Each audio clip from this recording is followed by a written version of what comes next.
Hello বন্ধুরা, আজকে আমরা চলে এসেছি একটা শসা খেতে। বর্ষাকালীন শসা। শসা এখন প্রায় শেষের দিকে। তো মালচিং পদ্ধতিতে শসা করছিল, মাচাও ভালোভাবে তৈরি করছে যাতে অন্য ফসলও ওঠানো যায়।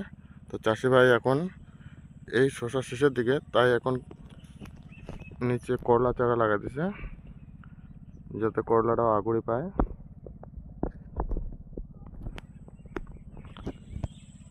এখানে মোটামুটি 33% জমি আছে।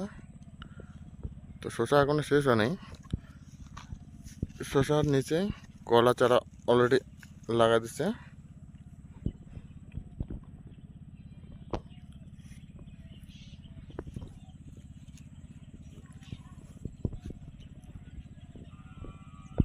বর্ষাকালীন শসা এখন শেষের দিকে, তাই চাষি ভাই কলা চারা লাগাইছে।